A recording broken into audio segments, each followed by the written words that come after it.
Good evening and welcome. The Armed Forces Special Powers Act is one of the most controversial laws in the country. A law which protects serving armed forces officials from prosecution in disturbed areas.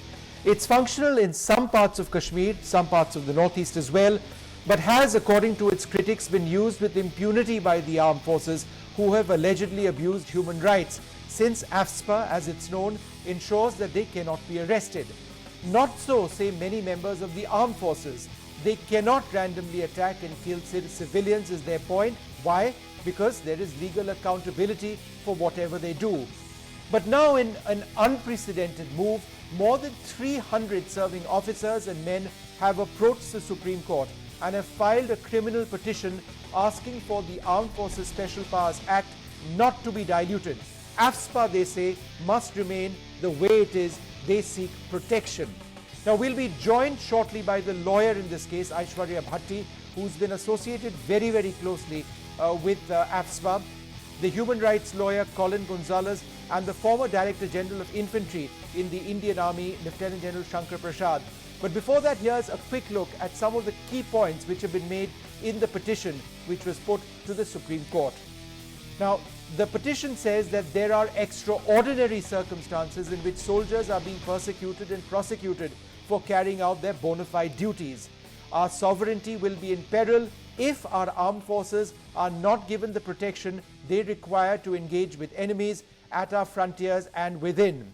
The petitioners are now facing confusion and countering questions from the soldiers under their command as to whether they are supposed to continue to engage the proxy way and insurgency with their military training. Aishwarya Bhatti, let me come to you first.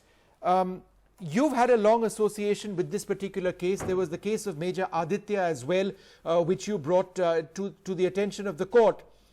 What is the essential issue now? Do you believe that several of these serving officers, brigadiers, lieutenant colonels, majors and jawans of various ranks believe that they are unable to function in terrorism hit spots? Is that what the bottom line is? They say they are unable to lead or they are unable to serve. Is that what it has come down to?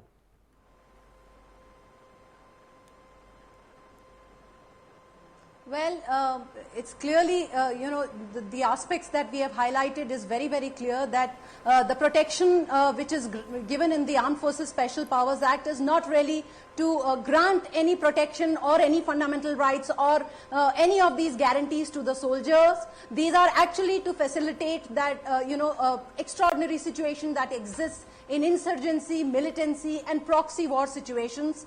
And these protections are actually necessary so that the military operations can be carried out without any hindrance. We've also highlighted that this protection is not really absolute. Supreme Court itself, in the Constitution Bench judgment of Naga People's Movement, has categorically upheld the various provisions of AFSPA, including the protection under Section 6 and 7. And the Supreme Court very categorically there also says, the Constitution Bench says, that this the grant of sanction, which is the required protection under AFSPA, so grant of protection by the union government for the purpose of instituting any case against the soldiers in disturbed areas, that itself is subject to judicial review. And once that is the position, there is no reason that this protection should be diluted in any manner without ascertaining the conditions in which they are functioning. Aishwarya, this is the part which I don't really understand. Why have you gone to court now with this petition? AFSPA is not being diluted in Jammu and Kashmir. There have been reports that there is a political process under threat. The last government in Jammu and Kashmir said AFSPA needs to be diluted. The centre has firmly said that that cannot happen. In the northeast, it is only Meghalaya where it has taken place. It exists in Tripura, parts of Arunachal Pradesh also, if I'm not mistaken, and parts of Assam. So why this sudden concern now?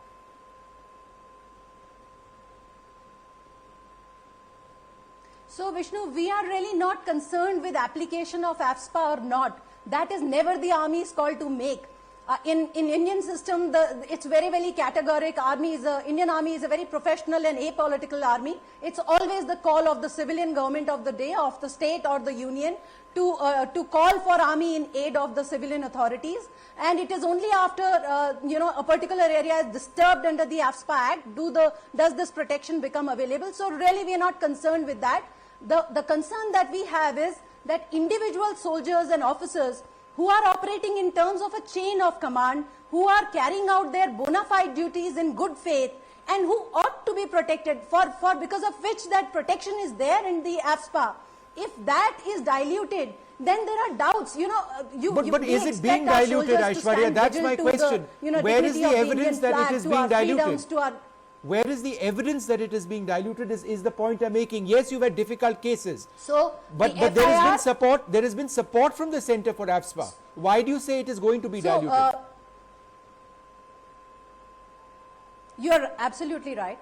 You are absolutely right. It's not, so Major Aditya's case is a case in point. FIR was lodged against him, in Shopian at the behest of the stone pelters. Now that is an FIR that never ought to have happened. The father of Major Aditya or Major Aditya himself should never have been forced to take recourse to the court of law. This is something that individual officers or soldiers should not be requiring to do. This is something that needs to be done on an institutional basis. And if sanction is wrongfully denied, the remedy is already available. It's not like anybody is trying to protect any criminal acts of anybody, including the soldiers. But that protection has a very sacrosanct purpose, okay, which is completely in accordance with protection of sovereignty, integrity, and security of the nation. Aishwarya, it's interesting that you should mention. Actually, has a direct impact there. It's interesting that you should mention Major Aditya. I believe that he's been awarded with the Shaurya Chakra. It's a huge honor and obviously that takes into account what happened in that particular Shopia incident when he was leading. His soldiers were in a very difficult and precarious position. But let's bring the other side. Sorry, go ahead, Aishwarya. Briefly, yes. The Shaurya Chakra is for the operation that he has carried out there, and I believe it is because that operation was carried out without any civilian casualties and without any casualties of the army. Yes. So of course he's a very brave soldier, and I'm very proud of the fact that I'm representing him. Yes, precisely. No, we are talking about the same encounter. A lot of these soldiers often fight in various encounters, various scenarios, but it is for the same one. Mr. Gonzalez, let me come to you first. Is it not distressing to see 350 odd serving officers and Jawans of the army approach the highest court of the land and say, let us do our jobs. We are not out to kill or violate human rights abuses. We are fighting a war in parts of Kashmir. That's effectively what it is. We need to be protected or we cannot protect India. How would you respond to these people, sir?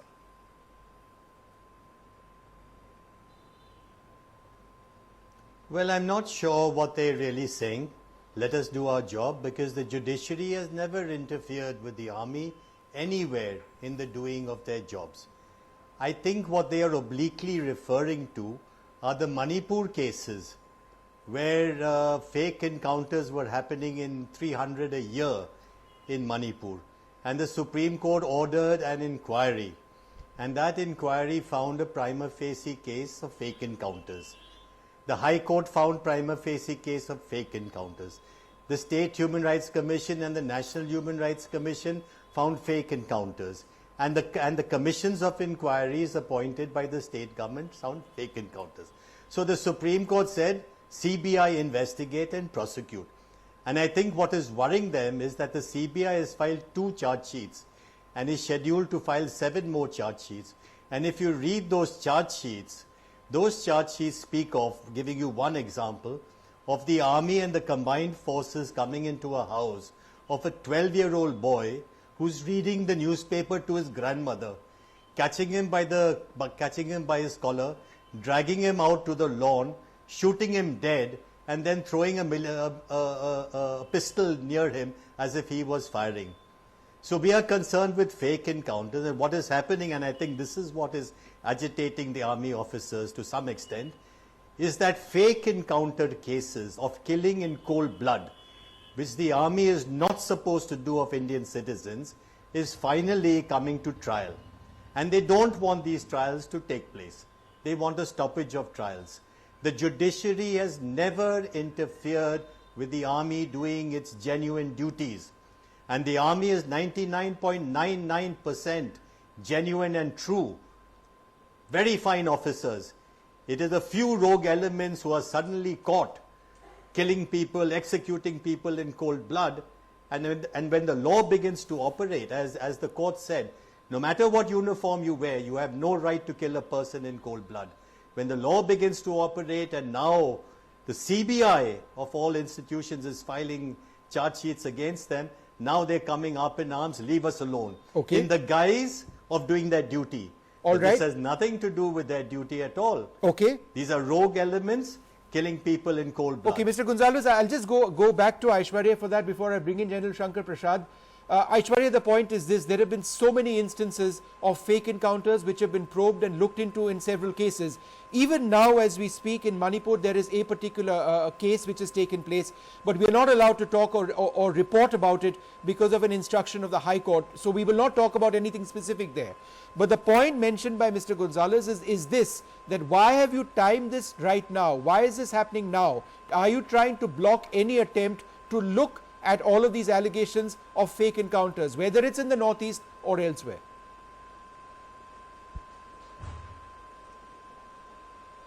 So, Vishnu, Mr. Gonzalez is right to the extent that some of the FIRs by the CBI in the Manipur cases is also the trigger for filing these petitions, as also Major Aditya's case.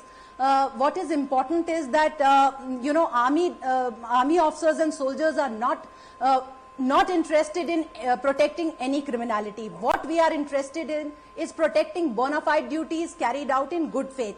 Now we have also asked specifically for guidelines to be laid down at par with Supreme Court having laid down guidelines for lodging of the FIRs against doctors. Supreme Court has very categorically in the case of Jacob Matthews said that doctors, when they are performing their professional duties, whether their negligence and whether their act amounts to criminality is not something that can be ascertained or judged by people who are not trained in medical sciences, and it's only after a medical board comes to a finding that negligence amounts to prima facie criminality can an FIR be registered. Now please understand that the operations that go on in these anti-insurgency, militancy, proxy war situations cannot be compared with law and order situations or even extraordinary situations in a normal peace areas, in normal rural or urban settings anywhere else in the country. What is happening there is a complete different set of circumstances. I would also like to remind Mr. Gonzalez that, the Constitution Bench in Naga People's Movement has very categorically upheld all provisions of AFSPA, including the protection, which again I highlight is not a blanket protection, but protection only to the extent that you can't institute a case against soldiers operating in those areas in bona fide and good faith. All right, so Aishwarya, the essential point that you are trying to make itself is subject to judicial So review. Aishwarya, the essential point that you are trying to make protection? is that there are legal provisions which take place to prevent or to look into instances when things go dreadfully wrong, when there are rogue elements in the force. Mr. Gonzalez also seems to suggest that the large bulk of the armed forces in this country are not like that. But General Shankar Prasad joins us at this stage. General Prasad, with litigation and with what we have seen in Jammu and Kashmir in the last couple of years, certainly during when the last government was in place, was there a serious concern arising that that soldiers could not function, they could not carry out intrusive cordon and search operations in terrorism hit areas because there was always the worry that they did something, there would be a case against them? Vishnu, I must start by first saying that it's a very sad day for this democracy of India that the personnel of the armed forces had to go to a Supreme Court to get justice.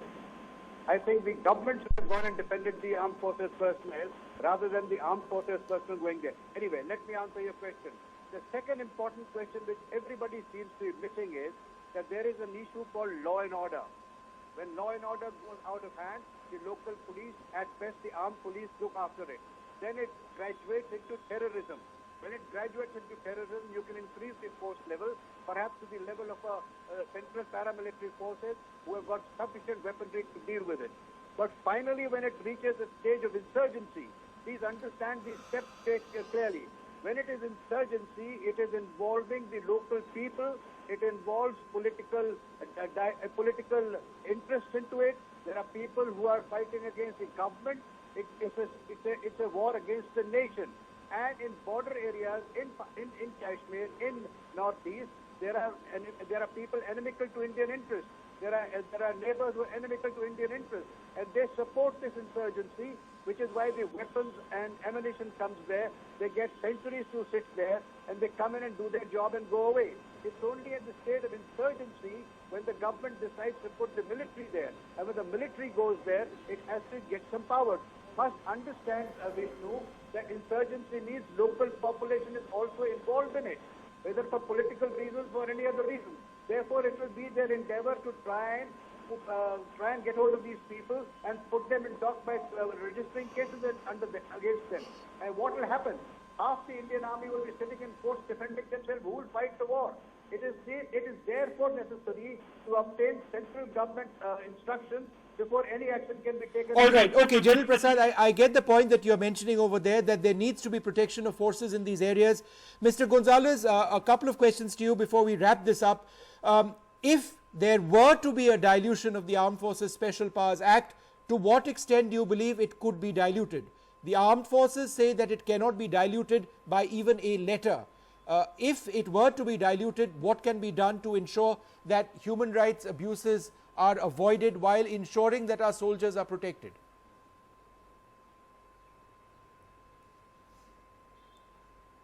Well, I would say that the Armed Forces Special Powers Act is entirely unconstitutional because it allows the army to open fire and kill a person based on suspicion. What does suspicion mean is not defined. What are the rules and regulations? Not defined. Therefore, the Armed Forces Special Powers Act has given the army full power to kill a person in cold blood without bothering to explain. Therefore, I would argue, and we would all argue, that the Armed Forces Special Powers Act has to go completely. Now, as far as the army is concerned, they are fully protected by the immunity given to them under the law, which is a restricted immunity. That is to say, if you are acting in the course of your duty and you kill a person, acting in the course of duty, then sanction of the government is necessary. You can't start prosecution straight away. That is adequate protection. All that a Jawan or an officer has to do is to say, I was bona fide acting in the pursuit of my duty. And who do you apply to? Government. And the government says, I'm sorry, I won't give sanction for prosecution. That is complete protection.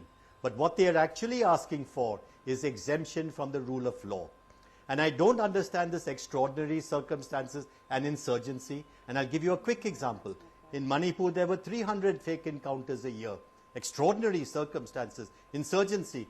And the moment the Supreme Court put its binoculars on Manipur situation and began to look at each case and began to order prosecution, what's happened to Manipur? From 300 fake encounters, it's come down to 1 a year. Right. Manipur is at peace today. Where's the insurgency in Manipur? Where's the extraordinary circumstance in Manipur? So the extraordinary circumstance, the so-called terror of insurgency, is entirely a state-created hype. All right. Don't believe it. Okay. Kashmir, of course, is a separate, but Manipur, when they used this, it was totally a state-instigated hype. Aishwarya, last word to you. The point being mentioned over here is that this is unconstitutional and that it allows and has allowed cold-blooded murder. There is enough in the laws which already protect soldiers. How would you respond?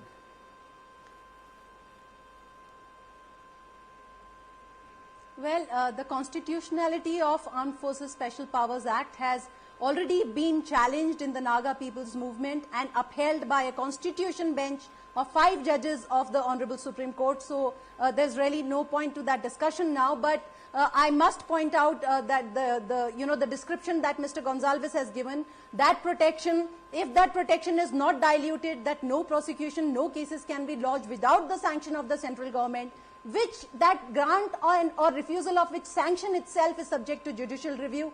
That is the aspect that we are concerned with. You can't dilute that, because you can't have individual soldiers or individual officers going and scrambling in the courtrooms for trying to vindicate individual officers. How many of them can come for quashing of the FIRs or for stopping coercive actions against FIRs? How many of them who are performing bona fide duties can be made to take anticipatory bails, go participate in investigation? And what kind of yardsticks? Can you apply the same yardsticks? It's all very nice to sit in air-conditioned rooms and discuss insurgency, militancy and proxy war situations. But the soldier who stands guards to those frontiers, who ensures that the freedoms, the constitutional guarantees are intact, you have to understand his realities. And those realities cannot be appreciated by people who are not in the know-how of those operations. Human rights are all very fine and they have to be protected. And I must also tell you, the Army's own system of criminal justice system is also a very dynamic and robust system.